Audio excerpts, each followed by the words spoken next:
done it! I cannot believe it! I swear you'll never see anything like this ever again! Hello everyone, we are Through on Goal, a podcast where we talk about football and pretty much nothing else. My name is Sam, and as always, joined by my co-host and best friend in the whole wide world, Elliot. Hi. I'm going to build up the intros even more. Okay. No, I'm joking. I'm joking. That will get too cringy. Yeah. How's your week been? As a whole City fan, it's been pretty catastrophic, but in general, it's been all right. Yeah, how's your week been? Well, thank you for asking, Elliot. I am so sunburnt. Yes. I am so pink. It's been so hot, and for us gingers, it's been the worst. However, I don't know if you can see me now on the Zoom call. Can you see how pink I am? I am pink. I've got a little bit of a tan line on my arm. But, Oh, look at you tanning. yeah. But yeah, no, other than that, so we talk about football with pretty much nothing else. We're talking about our tan lines. Let's get back to business. Yeah. Well, huge development in the title race. You know, that title race. Yeah. If you could call it a race. Happened obviously with Man City Chelsea game. Not many points off Champions League spaces. That seems to have been closing the gap. Relegation. Apparently, no one wants to. No one wants to not be relegated because everyone's losing. FA Cup is back. It's good to see that competition come back. I'm happy with that. Plenty to talk about in the Championship as well, and we'll have a Euro roundup as well to end. Yeah. So I don't think what happened. Oh wait. No, I can tell you what happened because it's all over my timeline. Liverpool won the league. Yes, they are. So they're not the Invincibles that Arsenal were. They're the Unbearables, aren't they?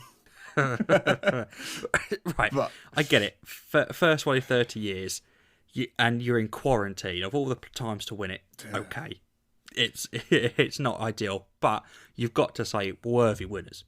Oh, absolutely. They've been far and away the best team in the league, arguably for the last 18 months, really. And it was always going to be a matter of when and not if, really. Exactly, yeah. Christmas, it was done at Christmas, really, wasn't it? Yeah. When the coronavirus started and the season got voided, they pretty much could have just given the title to Liverpool. Yeah. But they won convincingly at Crystal Palace, didn't they? To which then they needed Chelsea to beat or at least just hold Man City to a draw. That was first half of that game. Was boring. Yeah. Didn't really care. The same as any other Premier League first half. In the last Every few single weeks. first half since since quarantine. Mm. Second half was mental. Yeah, it seems to be a sort of running theme that when the league's decided at Chelsea that game turns out to be one of the games of the season.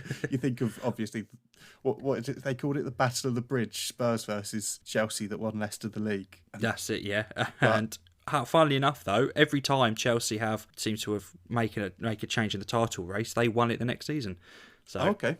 Well, with the Who transfers that knows? they're making, yeah, you never know. very, very good point. But now, of course, the second half happened. Chelsea take the lead. Pulisic making it 1-0 to Chelsea, and then De Bruyne scores the free kick of the season. Unbelievable free kick. Yeah, the amount of just Incredible.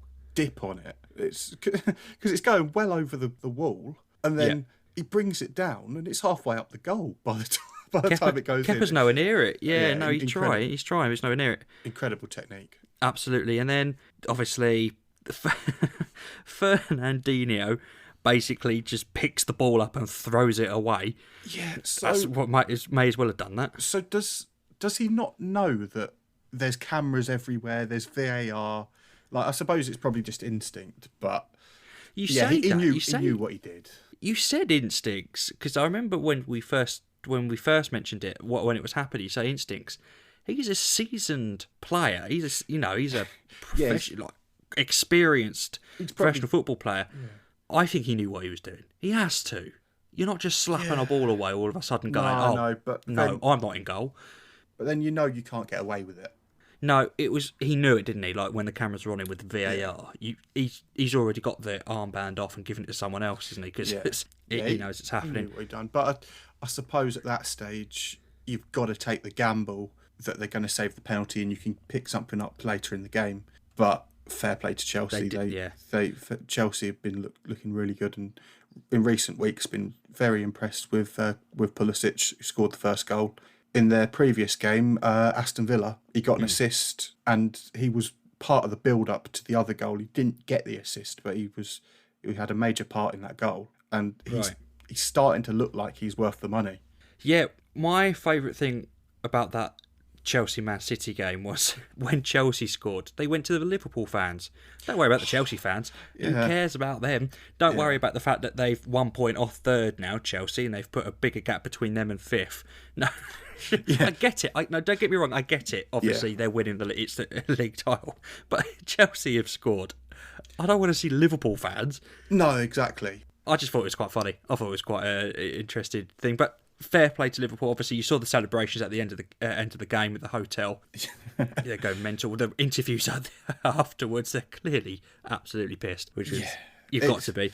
Yeah, they just look like a great group of lads, and they all kind of get on with each other. It doesn't seem to be like that massive ego in the dressing room that's going to sort of kick off, bring everyone down. And no, I've not noticed that. Yeah, they could still very easily get the record for the most amount of points in the Premier League season. So it's 107 they're on course for. Is that what it is? Wow. I think it's something like 107. Yeah. All they need is 101 for the record. I know a lot of people that don't like Liverpool, but they love Klopp. He's so likeable, isn't he? What a job he's done. Oh, he's so annoying how good he is. Just before, I wanted to mention, I don't know if you've seen, I saw it on Twitter, that Everton fans who have got weddings at that hotel have cancelled because Liverpool were celebrating the title winning. Fantastic. The pettiness. I'm not getting married where Liverpool won the league. Yeah, but it was all the interviews with like Andy Robertson and Trent and Virgil and Klopp had a few beers. I think they said Klopp had a few beers before the match just to calm the nerves. But he's wearing everyone's wearing the Liverpool shirts as well. It's good. And I said, coming on to Klopp, you can't fault his management at all. I think what he's done with Liverpool. Yeah, he joined in, I think it was October 2015, so just short of 5 years ago. He joined with Liverpool in 10th, and the squad is completely unrecognisable to now. I think there was only 3 players that are still in it, or at least were in the matchday squad for his first game, which is Adam Lallana, who I believe is out of contract at the end of the season. I think he's gone, yeah. Yeah, Divock Origi, who he signed a new long-term deal at the end of last season, but that's simply because of what he did in the big games, the Champions League, everything like that. Yeah. And they were prepared to let Origi go on loan to Huddersfield last January. That very nearly happened. So obviously he's not first name on the team sheet. And the third name is someone who quite probably is the first name on the team sheet most weeks, which is James Milner. And he'd fit into any side. Yes, no, he's super consistent, isn't he? Yeah. Yeah, when Klopp arrived, obviously, Liverpool turmoil. What did he say? He's like, if I'm here in 5 years and I've won 1 trophy, then, I think I've done okay. Yeah. He's won the Premier League, he's won the Champions League, he's won the Club World Cup, he's won the UEFA Super Cup. He's the champions of the world, basically. I don't know what else they haven't won. They're kind of undisputed champions of football at the moment. No, absolutely. I'd say one thing that Klopp's maybe slightly disappointed in is that they haven't necessarily had the domestic sort of domination that you've seen with Man City and you've seen with United in the past, with this being their first sort of English trophy, first domestic trophy. Good point. Yeah, they haven't got like an FA Cup or a cup. No, but I suppose. Well, it's because he doesn't take them seriously, though, does he? He played the under 12s against. Yeah, but I suppose if you win in Champions Leagues, that more than makes up for a few Carling Cups. No, of course. Obviously, it's good to have those domestic trophies, but I do see what you're saying. And one thing I think Klopp has done so well compared to other managers that came before him is that Liverpool needed a new keeper. He got a new keeper. Liverpool needed a new centre-back. He got a new centre-back. Liverpool, do you know what where they have been struggling? Left-back. Yeah. They had Moreno, and they replaced him with Robertson, who a lot of people, obviously signing a whole left-back. No, obviously no disrespect, but when you're thinking you want a challenge. He's not. He wasn't a big name going into Liverpool. And there were a lot of people. No. There were a lot of people at the time saying, "What on earth are we doing signing a left back from Hull City who have just been relegated?" But they're eating their words now. And yes, exactly right. And Moreno was the first choice left back, even when Robertson came in. I think Klopp went, Moreno's not very good, is he? Robertson, you have a go. Oh, wait, you are very good. Because the one thing that I did say at the time when Robertson moved, and I still think is potentially quite true, is that I don't think he's defensively good enough. Because you get players like Adama Traore running at him and he's struggling. He is struggling. But who's doing well against Adama exactly, Traore? But then he's not there to defend necessarily. They control the game so well that he's there almost as a second winger. No, it's right. What is it? Attack is the best form of defence. Exactly. And I feel like that's what Liverpool do very much, is that they attack. You think that they really missed him against Everton on the previous game because they only had that one side to cross in from with Trent, but when you've got it down both ends, you can't double up because then that's all your defenders gone. No, that's very true. I can't. It's weird this season. Adrian's been a fairly capable backup keeper in the Premier League at least. Other than that, I cannot think of too many players. You've got players like Shaqiri, maybe Lovren. That's about it really. That's played this season. That don't really fit the team. Don't really fit. Maybe haven't really performed too well. But I'm trying to think of every player in the positions that Liverpool have, and I can't think of a player that's I'm going, oh God, you're bad. Get out of this team. You think obviously Origi, he comes on and he offers something different. He's a bit more of a target man than a technical footballer. But and that Minamino who they've got, he is raring to go. He's rapid, isn't he? He's trying. He's running a lot. The jury's still out on him. That Harvey Elliott, I can't stand his haircut. But that little man bun. I can't stand it. However, when you watch him play, you're thinking, you look good. He's a technically very good footballer. And he's, 16? He might just turn 17 or something. So he's definitely one to watch, I think. Whether he goes out on loan or whether he stays, I don't know. But and instead with rotation of youth as well, Klopp, he's had some youth in the subs that come on and do some things. But Liverpool are such an all-round side. Yeah, exactly. And you're thinking transfer window, how do they improve? And beyond sort of a bit of depth or maybe a standout centre mid, there isn't a lot that you'd really say they need to improve on. Because you think centre back with Lovren, but then Joe Gomez has had a fantastic season. I was about to say we might put a tweet out actually, maybe do a poll, because the only other thing that I can think of Liverpool not so much needing, but I think could benefit them is an out-and-out striker. But what does that do to Firmino? Right, yeah. Because you're getting goals from Mane, you're getting goals from Salah, and you've got that creativity through the middle with Firmino, which, it's clearly very much worked for them the past couple of seasons. But would they benefit more from a Timo Werner, for instance, if he was to assign for Liverpool? Like that out-and-out, I am going to be in the box, try and score goals, striker. I just thought that might be interesting. I don't know. That is a good point. It would be good to see how that would work. Then you think the two wingers, Salah and Mane and particularly Salah, they're quite sort of selfish players. They will go for goal, and it'll be interesting to see how it works. But there's not a lot of places that they can improve. Hey, we've got something noted down here, which I think was tagged to us on Twitter, and it's something that I had, and I promise you, I genuinely been thinking about this before we were tagged, and I'll tell you why in a second. So we were tagged in a post which says that is this the poorest Premier League season in terms of quality in quite possibly most recent times? Now, the reason why I've been thinking about this is because I personally think, here we go, I'm out on a limb here, but I personally think the Liverpool of last season were better than the Liverpool of this season.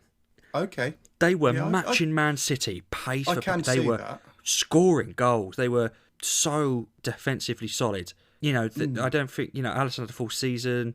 Everyone seemed to be on form. It just so happened that Man City were just that little bit better. This season, everyone's kind of just fallen apart from Liverpool.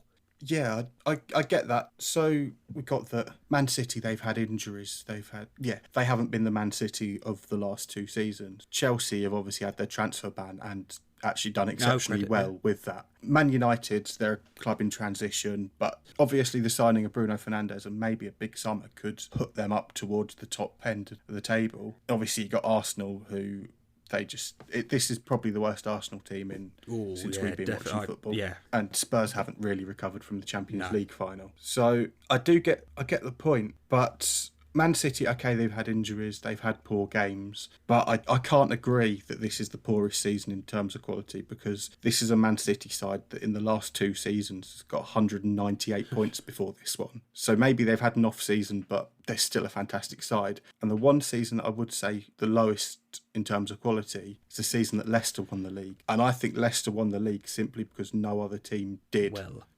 They just had that consistency. They had a good team and a good system that worked. From what I remember, Leicester won the league with something like 81 points. And Liverpool now have 86 points and they have 7 games remaining. So I see what you're saying there. Now, I do get it. I think that Leicester season, you can't take anything away from Leicester. Obviously, regardless of whether they were, everyone else was poor, the fact that Leicester were better than everyone else still blows my mind. And again, no disrespect, but Champions League, qualifying for Champions League, fair enough. That's where they are now, and that's where you're thinking, no, I can see Leicester being a European team. But winning the Premier League was just something that was out of it. But Wes Morgan lifting the Premier League trophy, yeah.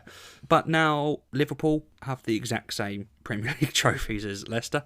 Again, I don't want to disrespect Leicester fans here too much in this podcast, but I do believe Liverpool will be getting more than just the one. Yeah, that is unless Newcastle become the greatest superpower to ever come into the sport. Yeah, that'd be interesting next season. Yeah, I think I agree with all your points. I'm not 100% sure this is the worst ever, because there have been some really entertaining games. There's been some really... It has been... Yeah. Premier League wise, I guess it just hasn't been close, has it? But everywhere else, there just seemed to be things going on. But yeah, that Leicester season was awful, wasn't it? Yeah, no, I do remember. So, obviously, champions of England, Liverpool, are done, guaranteed Champions League, of course. Yeah. Won the Premier League, they can just sit back and relax now. But in terms, Man City, I think, are pretty much safe. They're pretty much there. But in terms of 3rd, 4th, 5th, potentially 6th, it is very close. Because Leicester, I have no idea what's happened to Leicester since the comeback. But even before that, I think they were on a poor run of form. Yeah, it seemed like the break came at a good time where they could sort of regroup and reevaluate the season. But then they've just continued on poor form. And yeah, you would have thought before the break they're nailed on to be top 4, but now you're not so sure. You've got Chelsea breathing down the backs, United are pushing on, there's even Wolves. There's a good chance that Wolves could be playing Champions League football next season. This is a team that's challenging for Champions League, and they since the restart they drew 1-1 with Watford, and then they drew 0-0 with Brighton. Those are points you expect to be getting. And when you look at before the restart, 2-2 with Chelsea, 0-0 with Wolves, lost 1-0 to Man City, lost 1-0 to Norwich. Yeah, they won 4-0 against Villa, but those are games like Man City. Fair enough. Wolves would have been tricky, but Norwich you expect them to win. If you're fighting for Champions League, Norwich you expect them to beat. Brighton, Watford you expect them to get points. I don't. Yeah, it's a difficult because now, and I think credit where credit's due to Chelsea in terms of this. Oh yeah, Chelsea are now 1 point off 3rd, which is ridiculous. It's absolutely. And I'm just having a quick look at FootMob. So not a sponsor yet. We'll get there. We'll get there. Their run of form has been. It's been all right. It's been all right. Obviously, they drew to Leicester and they lost to Man U. However, since then they won 2-1 against Tottenham. They won 4-0 against Everton, 2-1 against Aston Villa, 2-1 against Man City, and they beat Liverpool and Leicester in the FA Cup. Fair play. So yeah, I'm not quite sure that it's being spoken about enough how good a job Frank Lampard is doing at Chelsea. Obviously, they've got a transfer ban and he's kind of just been chucked in with, a good squad, but he's been chucked in with a load of youngsters as well. They'd lost Eden Hazard at the beginning of the season. And yeah, he's doing a fantastic job.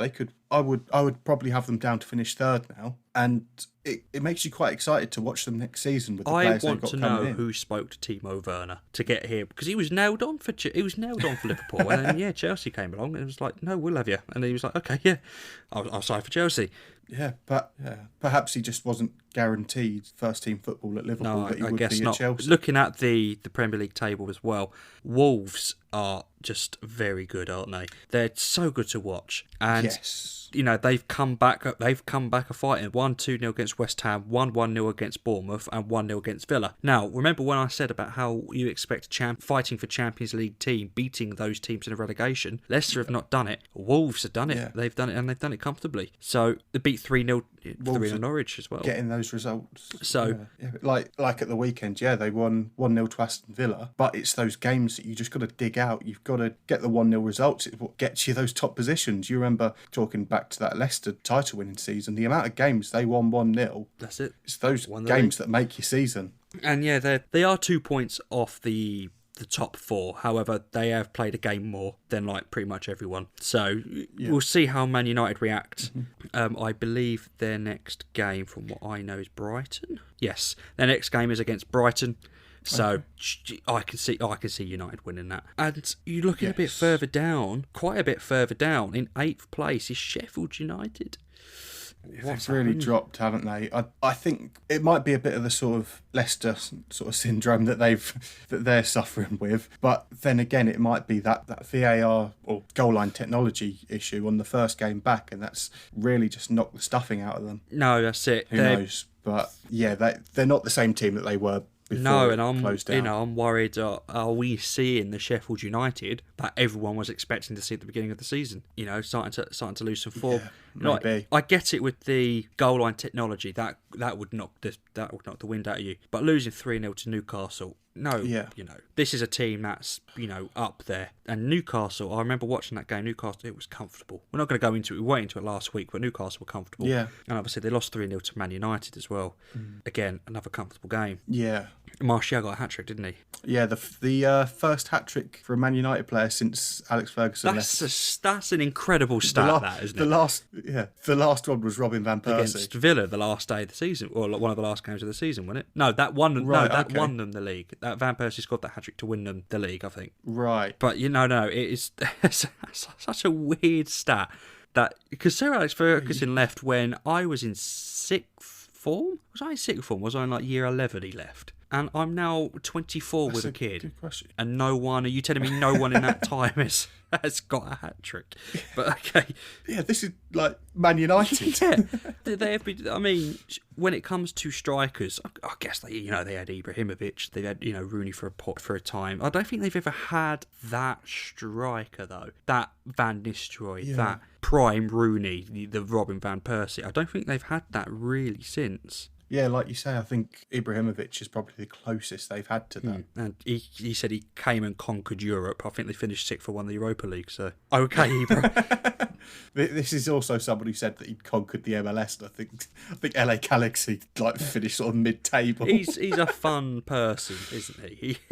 He's no doubt of his ability, but he's a fun one. But Sheffield United have really, really dropped off the pace, and obviously Man United have been picking up some form again. They beat Sheffield United comfortably. They beat Norwich in the Cup, drew 1-1 with Tottenham the first game back. Yeah.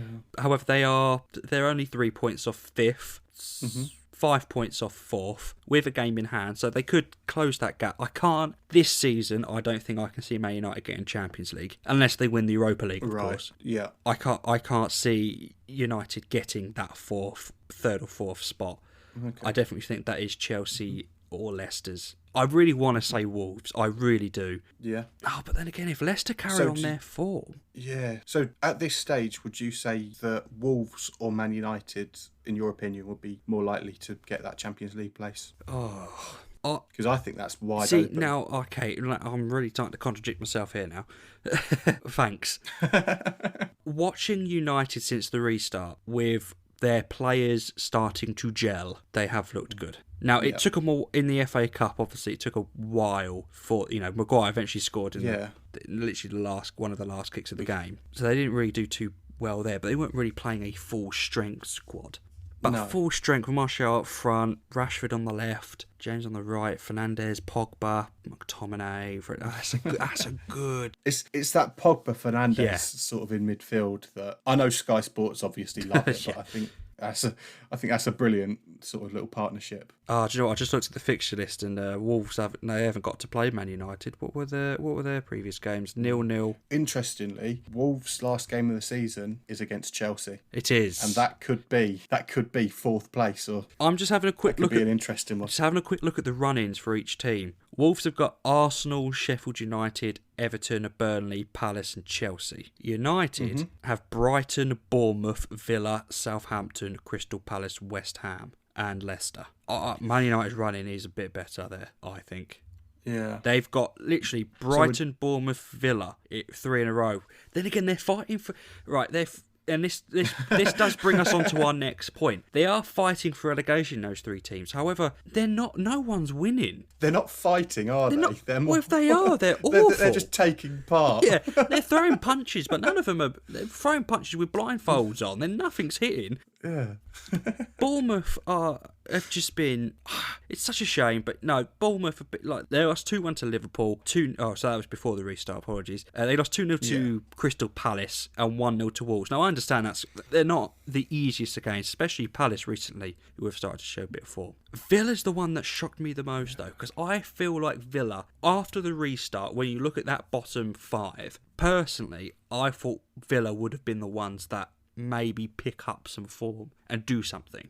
Right. But they just haven't. They 0-0 to Sheffield 0-0 to Sheffield United, lost 2-1 to Chelsea, 1-0 to Newcastle, lost 1-0 to Wolves. Their run-in is a bit tricky. They've got Liverpool, United and Everton and Arsenal in that run-in. Their final game of the season is against West Ham, though, so that'd be interesting. That could be a relegation playoff there. West Ham have got a run-in of Chelsea. They've got Chelsea, Newcastle, Burnley, Norwich, Watford, United, and Villa. Some tricky games there. Jeez. So yeah, the Watford and Villa games for West Ham could be massive. So I'm still sticking to my guns. I'm still saying West Ham are being relegated. I've said it since the restart. Yep. And I'm still saying, you know me, Elliot. I stick to my guns, whether it's betting responsibly, or whether it's just a general conversation. If I went for it and I still haven't seen any change or like everything, I still say it, and I still believe West Ham will go down. Okay, because I mentioned to you during the week that I've changed my mind, because I originally thought Aston Villa would go down in place of West Ham, but I feel like Aston Villa are fighting that little bit more than West Ham are. Like, okay, yeah. You can kind of see with the creativity of Grealish and players like John McGinn that there is goals to be scored for Villa. But with West Ham, they've got Bowen, but he's new to the league, and I'm sure he'll do well. But you don't know where the goals are coming from at West Ham. I was about to say, all you've got to do is watch the West Ham game against Tottenham to know there's no fight in that West Ham team. Bowen he's got so much energy, he's got so much fight, and that's what I said to you, and you slightly disagreed. But I said it's just a shame that Bowen left, a mid-table to lower championship side, and he's joined what are essentially another championship side, and that's not the step that I want. I know you in particular. I know that's not the step that you wanted Bowen to take if he was to leave. It was like Leicester or Everton potentially, but I think he would have suited a more attacking side like a Leicester, or even if not that high up the league, Southampton. Yeah, I think he would have been fantastic at a club like that. But I just watched. Felipe Anderson just doesn't care, does he? Like he came on, didn't really do much. It was a lot of nothing, I think, with that West Ham team. Yeah, I agree. I think now with Villa, there's a more sort of obvious way out of trouble than there is with West Ham. So your bottom 3, you go in Norwich, Bournemouth, West Ham. No, I'm changing to Villa over West Ham. Oh, yeah, sorry, yeah. So your bottom 3 are going to be Norwich, Bournemouth, West Ham. Yes. Yeah, the same as what yours is. Yeah, that's essentially mine. Yeah, I think Villa potentially get out of it. I said shame on Bournemouth, West Ham. I can't see. I don't know if you're Watford. I clicked on Watford. Literally just clicked on Watford because I'm like, hold on, they're on a form. Yeah, he did all right after Christmas. Something like 1 point in 4 games. Yes, he beat Liverpool 3-0, which was Arsenal's best game of the season, and then. And then they lost 1-0. They lost 1-0 to Palace. Then there was the restart. 1-0 to Leicester. Lost 1-0 to Burnley. Lost 3-1 to Southampton today. Yeah, but obviously to touch on that Southampton game, Danny Ings scoring again twice, didn't he? He scored twice. Did you see the free kick? Ward-Prowse free kick. No, I didn't, Oh, to be honest. quality free kick. Up and over the wall. It's like 18-yard box, up and over the wall. It's amazing. Right, yeah. But I don't know who turned Danny Ings into prime Ronaldo. But he's just been on fire this season. FA Cup returns, and I know I'm personally very happy to see it return. I love the competition. Yeah. I know, obviously, based on today, it is Arsenal, Man City, Man United, Chelsea, the big, one of the big fours that are still in it. Well, I say big four. Arsenal aren't exactly big. Anyway,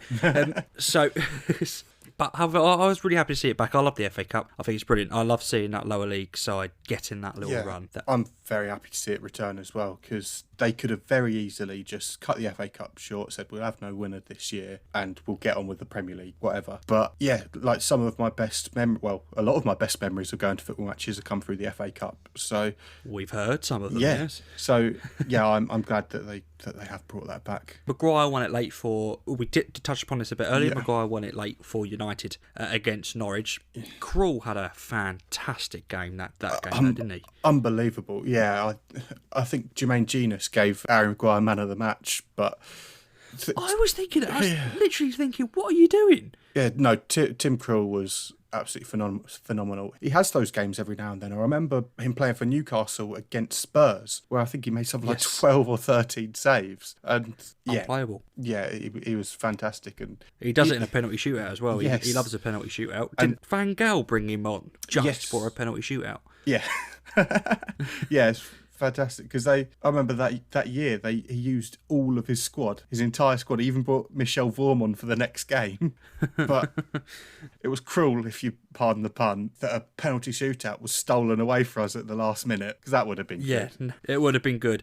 I just need the listeners to know that Elliot took 3 attempts to make that pardon the pun cruel joke.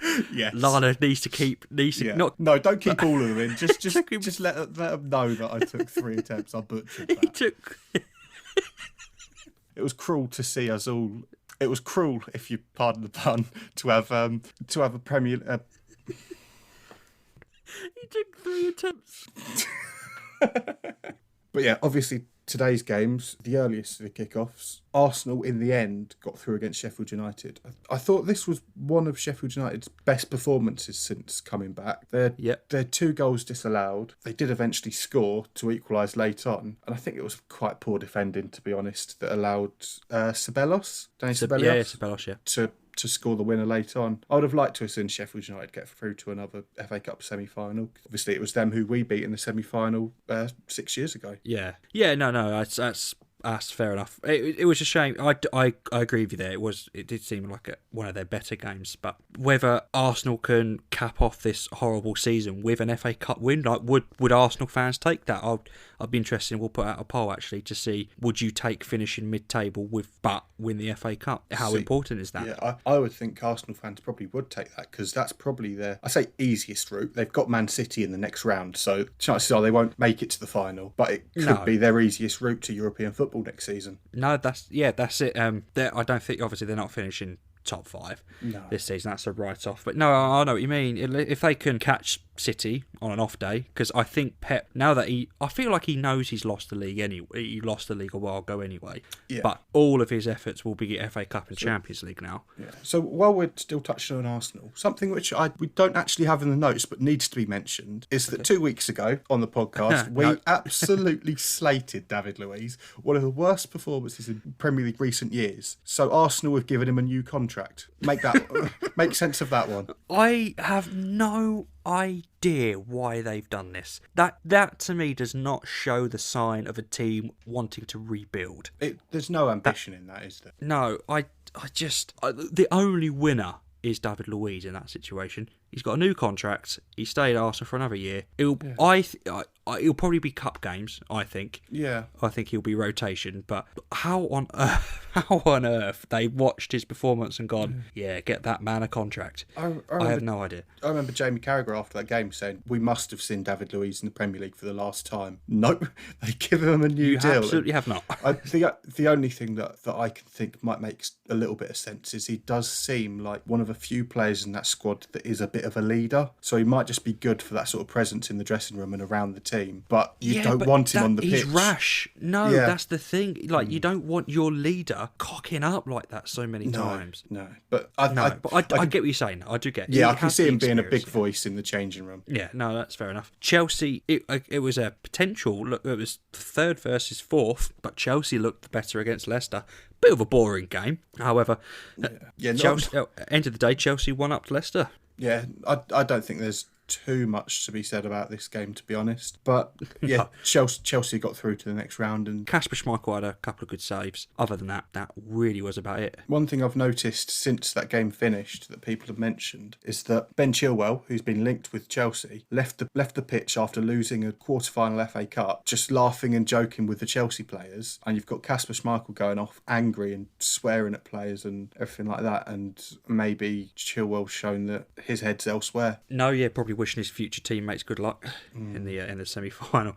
No, Schmeichel's captain, isn't he? Like, you'd expect that from him. You expect it from all players. You've just gone out in the quarterfinals. I do what you're saying though. Even if you end the game by having a laugh and joke, whatever, you do that when the cameras are away. You do that in the tunnel, whatever. You don't do that coming off the pitch. I remember there was an incident like that with Queen Park Rangers, QPR, where they literally just got relegated, and Basingwa, I think it was Basingwa and stuff, yes. just laughing. Yeah, that's not what you want to see from your club. No, absolutely not. However, the game, obviously, we've most recently just come off on the back of Man City v Newcastle. Was it the first half? Didn't Man City have, was it 86% possession? Something like that. At one stage, I think it was 22 minutes in, Man City had completed near on 190 passes and Newcastle completed 15, less than one a minute. Wow. I mean, De Bruyne had 87 passes, 95% pass accuracy. Gundogan, 108 passes, 95% accuracy. It's just... That's what you expect from a Man City-Newcastle game. It's a real sort of clash of styles. Well, yeah, it was when they were showing the replays at half time and they highlighted Andy Carroll. Every single one of his replays was a goal kick to him. Big boot up, him entering it on. That's it. That was their game plan. And that was very Dempo-esque.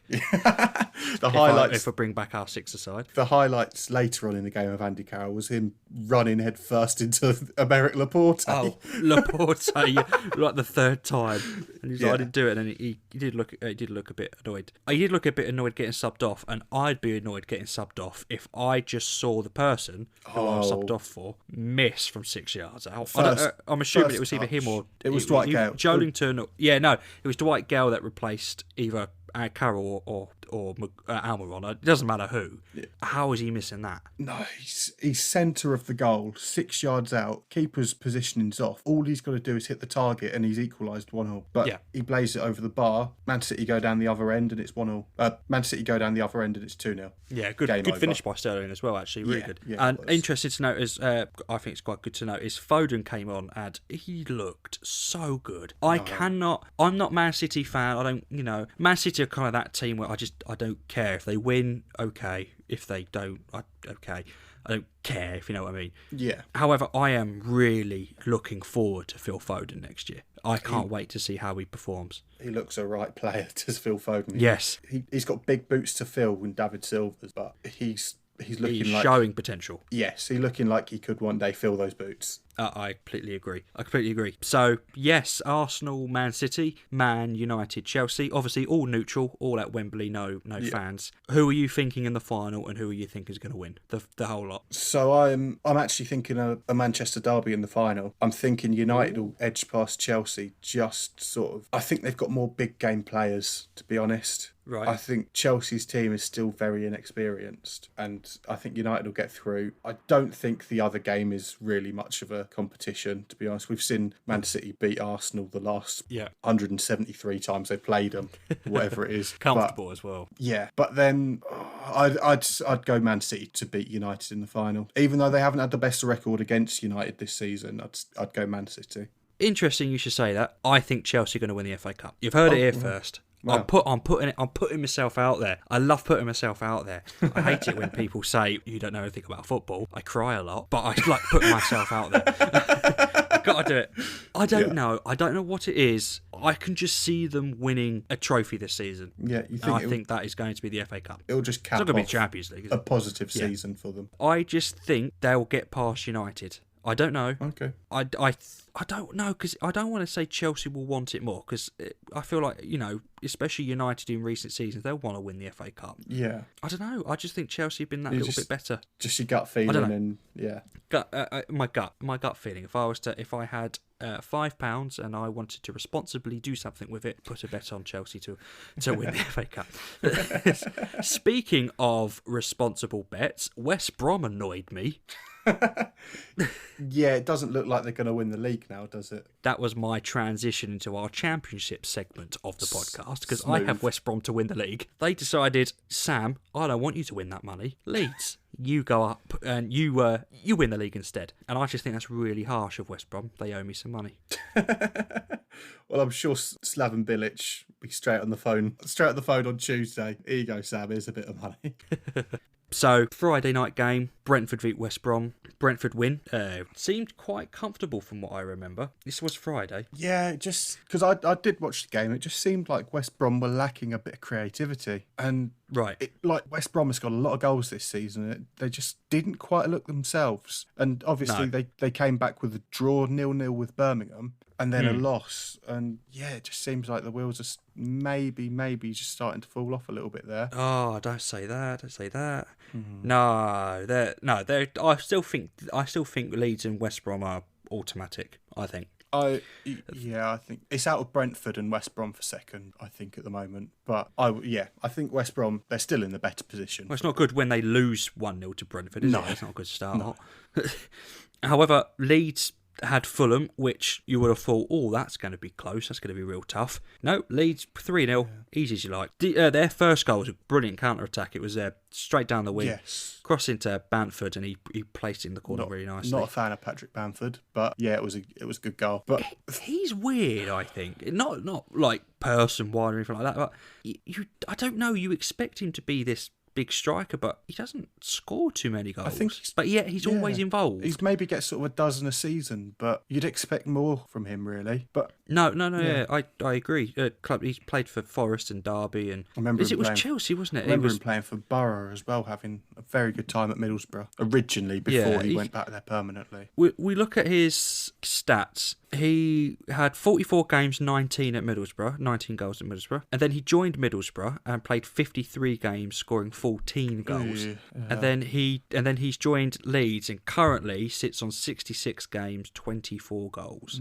A little bit better. He's got 14 goals this season, 2 assists. It's all right. It's not too bad. 38 games, 14 goals, 2 assists. I mean, Bielsa obviously rates him. He played him above Eddie Nketiah, who's now playing week in, week out for Arsenal. So scored for Arsenal. Bielsa sees something in him. But yeah, not a fan of Patrick Bamford. I think if Leeds go up, no disrespect, but I think if Leeds go up to the Premier League, Bamford is not your leading man. I don't think he'll score more than 5 goals a season in the Premier League, and that's not enough to keep you up. No, but interesting about that game as well is that Mitrovic, I don't know, well, as of recording, nothing has been announced by the EFL or anything like that about any retrospective action against him. Obviously, there may be by the time this is released, but time recording, I haven't even heard like anything. No, not even this is going to be investigated. But he elbow. I mean, I fully expect him to get a 3-game ban retrospectively. It's violent conduct. Yes. He should have. What stupid thing to do? You're fighting for playoffs. What do you think? Also, can we just? I don't know. Maybe because he's grown his hair out, people don't recognise him anymore. So thought he might get away with it. But he shave his head off like in Grand Theft Auto, when you go to like a car shop and paint your car, and the police are like, I don't know where he's gone. Yeah. But also, can we just highlight when this was in the game? This was about 2 minutes into the match. He can't have wound him. He can't have wound him up that much. I can't imagine Scott Parker in before the game kicked off. I can't imagine him going, right, let him know you're there. I don't think that's what he meant. Yeah, not leave your elbow in his nose. Yeah, I fully expect him to be banned, which is a shame because Mitrovic for Fulham he's so good, isn't he? I think he's top scorer in the league at the moment. It's either him or Ollie Watkins. 36 games, 23 goals this season, 1 assist. He's had a cracking career at Fulham. Yeah. He didn't surprise Newcastle let him go. In all fairness, so am I. But each their own. But current Ollie Watkins and Mitrovic, they're both level on 23. Sorry, I don't mean to interrupt there. I'm just having a look at the Fulham squad, and I can't really see who's coming in replacement of Mitrovic. They've got Bobby Reid. Yeah. He's played 35 games, 5 goals, 3 assists. I think he plays a lot on the wing, but he can play up front. Yeah. So he'd probably be the natural replacement. They do have a lot of wingers. Knockhart, I know Kamara and Cavallero. Yes. I think they play on the wing. Yeah, but I don't know who they're gonna. I don't know. It's a stupid thing to do. Basically, end of the day, what an idiot. But just touching back on the match itself, Fulham during the first half, they seemed to kind of be in control of it. I mean, they did go in 1-0 down at half time, but they were the better team at that stage. And Leeds, this pains me to say, as I do not like Leeds, but Leeds could have crumbled at that stage. But they just sort of had the mental strength to get through the game, and they were very efficient with their chances and deservedly win the game. And this, again, pains me to say, deservedly will probably be playing Premier League football next season. I'm kind of looking forward to Leeds playing Premier League football because I'm intrigued. They're out of the teams that are going to come up. They're the ones that I don't know where they'll finish. Right. They could go straight down. They could be mid-ish table, comfortable, or they could be like up there, 6th, 5th, 6th, 7th. I'm looking at this Leeds squad and I don't know. I think to be clear of safety, I think they'd need some major investment. I think they're a good championship side, but I'm not sure what Premier League level players they have. I know Calvin Phillips is rated highly. They've got Ben White, who I think is on loan from Brighton. Right. But who's to say that he's going to stay there next season? Then in goal, I think has been a problem. They've got Casilla, who's out suspended at the moment, which is probably a blessing in disguise. This Meslier, he's okay, but I don't see him as a Premier League goalkeeper. No. And like you say, Patrick Bamford, not a Premier League player. No, I wouldn't. No disrespect. I just wouldn't want him leading my line if I'm straight into the Premier League. Yeah, I think they'd need at least half a dozen first team players to come in. Yeah. The playoff race though is just so wide open in the Championship, and it's so fun to watch. I love watching playoffs in the Championship. From 6th down to 12th, there is 5 points between them. Yeah, that's incredible. It does seem like there is only probably one place to sort of play for. Yeah. But you think Preston versus Cardiff, if that had ended a draw at the weekend, I think it would have only been 3 points between those teams. Oh, really? So it's absolutely all to play for. And I think the team to look out for is Derby. I'm thinking exact same thing. Because there's a good stat that since Wayne Rooney joined, okay, he hasn't scored 10 goals, but he's obviously had an impact because since the new year, when he joined as a player, only Wigan has got as many points as them, which, first of all, Wigan, okay, but they've got the joint most points in the league in that time, and they're storming towards playoffs, and they don't look to be slowing down. I know Louis Sibley, who got a hat-trick last week, he didn't score this week, but I think he assisted on the first goal. Right. Derby just seem to have that kind of strength, and I can see them keeping the momentum going and getting that 6th place. Yeah, he did get an assist, yeah. I completely agree. I don't know what's happened. I remember you and Joe coming up, and we went to the Derby Bar Sport and Grill. We watched the Derby game. Who was it? Could you remember who it was against? It was against Cardiff. It was on my birthday. Oh, right, Cardiff on your birthday. Because I can't remember who it was against because it was quite a boring game for me, I remember. You were drunk. Oh, that too. Responsibly. And I don't remember too much of the game because I think it was a little bit boring. But since Rooney, he's absolutely torn it around. And I think it's definitely the Rooney effect. You've got that kind of captain leader in the dressing room who knows how to win. Like, he's won pretty much everything. That does something to it. As good as a player as he is, like, you can tell he's a level above in the Championship. Like, he's got that sort of passing range. He's got that football intelligence. I think obviously he's bringing something to the dressing room as well. Like there must be youngsters in the Derby team that a few years ago had been playing for sort of local teams, and they're now sharing a dressing room with England's top goal scorer of all time. That's it. And then Derby's next game is against Preston, so that's going to be a good one to look out for. That's a huge game. Yeah. So last week, when talking about Hull City, I said that I think if I was in charge, I'd bring in Neil Warnock to fight this fire and try and keep us up. So we haven't done that, but Middlesbrough have. They sacked Jonathan Woodgate and they immediately bring in Neil Warnock, and he's already paying dividends. They won 2-0 away at Stoke, and that is a huge game for them because Stoke are still fighting down at the bottom. But they weren't the only team to get a result this weekend down the bottom. So Charlton won against QPR, and obviously QPR are up the higher end of the table. There is a slight outside chance of them getting playoffs, but I think that's probably sort of dwindling away now. Then Luton unexpectedly picking up 3 points away at Swansea. I wasn't thinking that was going to happen. And Barnsley get a draw with Millwall. Millwall, again, a team that are fighting for the playoffs. You left a bit of a pause already because there's another team down there that I think didn't pick up the points that you wanted. It was a bit of a weird game. Yes. So Hull City drew 3-3 away at Birmingham. And before the game, I'd have probably taken a point because at the moment, we're not getting more than 1 point in any games. So I would have probably taken the point, but not in the manner that we did it. We were 2-0 up. We were cruising. We were in charge. And then get it back to 2-2, which I just think our players are lacking mental strength, really. And we actually go 3-2 up. Herbie Kane did a fantastic free kick underneath the wall, which you don't see very often, particularly at this level. No, I saw. I did see that. They showed that on Soccer Saturday. Yeah. It was an intelligent free kick. I remember I had flashbacks then of when we were sat watching the Champions League at Barcelona, where Inter Milan laid a player down to stop that happening. Birmingham had done that. Could have been a different result. But then, of course, we don't hang on to the lead. Our defending was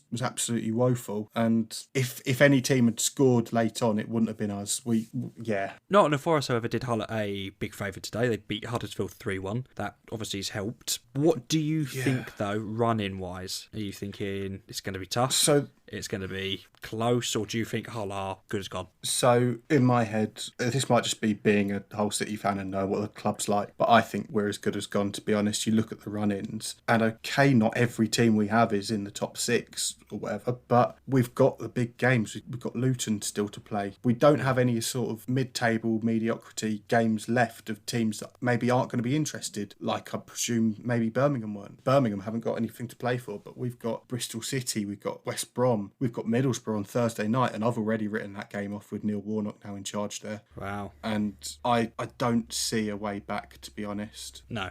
The only thing that I think will keep us up is if Huddersfield do any worse than us. Well, the last episode of the season is going to be an interesting one if Hull lose. There's just been 90 minutes of you crying. I think, well, as there's been some... You'll go through the 5 stages of grief through the podcast, wouldn't you? But as there's been some developments, which I'm sure a lot of football fans have seen regarding Hull City and the way it's run this week, I can see League One potentially being a good thing for the club. Just, we need to get rid of the owners one way or the other. And maybe them seeing that there isn't a way back to the Premier League and the money that Premier League promises, they might think we just need to cut our losses here. Well, I say cut our losses. They've probably made a lot of money out of the club. But I think we're a club in need of rebuild, and there's a hope that maybe League One could bring us that. We'll probably find out next season. But we'll see. So, quick roundup of the European fixtures that's happened. Obviously, one of the bigger ones is the first League 2 restart has now officially ended. Bundesliga has finished. Obviously, it had been pretty much... it was known that Bayern Munich had already won the league. Dortmund lost 4-0 at home, full strength. Yes, that's a strange one. And I think the goal scorer for... was it Hoffenheim? Yeah, Hoffenheim, yeah. Yeah, the goal scorer for Hoffenheim, who scored all 4 goals, was Kramaric. Yeah. Who is former Leicester. And I remember going to Leicester the season they nearly got relegated, the season before they won the league, with Kramaric playing. We drew 0-0 and he was awful. And that was a really strange one. But right. Yeah. So no, that's fair enough. Yeah, I thought that was a bit weird, yeah. Yeah. So I remember the Bundesliga, when it restarted, it was known for there not being many goals. That was not the case this weekend, was it? No, absolutely not. There was goals aplenty, and one of the games which happened in the Bundesliga, and I just found the tweet because I thought this was absolutely hilarious, was FC Köln lost 6-1 to Werder Bremen, sending rivals Dusseldorf down on the last day of the season by a single point, potentially saving Bremen. They lost 6-1 to send their rivals down in the relegation. Now, wow. There's going to be some conspiracy theorists, obviously, that might believe. That can't be true, can it? That's incredible. That is true, that is that kind of pettiness is just phenomenal. So I think Dusseldorf ended up losing there. So if they'd have won, they'd have still stayed up. But they lost 6-1 for nothing. Yeah, they've done their part there though. With FC Cologne. Yeah. No, they left it to the last round when they know no one's watching. No disrespect, Bundesliga, to then go, oh yeah, let's score some goals now. But one interesting stat that came out of this weekend in the Bundesliga is that Thomas Müller assisted a goal on Saturday, and he now holds the record for the most assists in a Bundesliga season. He beat Kevin De Bruyne's record. I was about to say, we talk about Jadon Sancho a lot. Obviously, when we first started the podcast, because obviously there was no other leagues to talk about, but when we talk about Jadon Sancho, like 16 assists and 17 goals, which is absolutely impressive. I did not realise, Thomas Müller's played 33 games and assisted 21 times. Jeez, that's ridiculous. I suppose when you got Robert Lewandowski in front of you, though, there's all you've got to do is pass him the ball and he does the rest. Oh, Lewandowski, 31 games, 34 goals and 4 assists. Ridiculous. Incredible. Absolutely amazing season. And Werner obviously was a close second with 28 goals and 8 assists, and Sancho all round pretty much. So I say, well, one out of those top 3 are definitely one we're definitely seeing next season in the Premier League. Sancho, we'll have to see. Do you think Werner will do it in the Prem? I think he'll be one of those that takes a little while to hit the ground running, but when he does, I think maybe he'll be 12 goals a season, 12 goals in his first season, and then maybe a couple of seasons down the line you're looking at 20, 25. They haven't had good histories with strikers since Drogba, have they? Torres, Higuain, Falcao, Morata. Not been amazing, but who knows? As I said, this could be it. We'll have to see. Barcelona in La Liga have dropped points, which leaves Real Madrid a really good chance to win the league. You've got the score currently, as they said at time of recording, it's like 70 minutes in or something like that. Are they winning 1-0? And it is, it's currently 1-0. So you'd expect them to go on and win it. But yeah, last night, Barcelona, they drew with Celta Vigo. It was a late goal by Iago Aspas to equalise, and that opens the door to Real Madrid winning their first league in a little while. Do you think they do it? I've watched a couple of Real Madrid games since they've come back, and they just seem to be comfortably beating every team in their way. Right. But saying that, I can almost guarantee that they'll concede in the last 20 minutes while we're recording, and they'll drop points. We'll have to, I don't think Lana's going to bother looking out for the Real Madrid game to edit that out, if it is. But I think I do expect Real Madrid to win the league now. No, they're 3 points. No, 2 points. They're 2 points ahead. Yeah. But yeah, they're picking up the points that Barcelona seem to be dropping, so no, fair enough. And obviously in Serie A, Juventus 4-point lead. I mean, when did they not win the league, to be honest? Yeah, it was close. It was quite neck and neck for a little while with Lazio, but then Juventus have that lead now, and I can't see it slipping.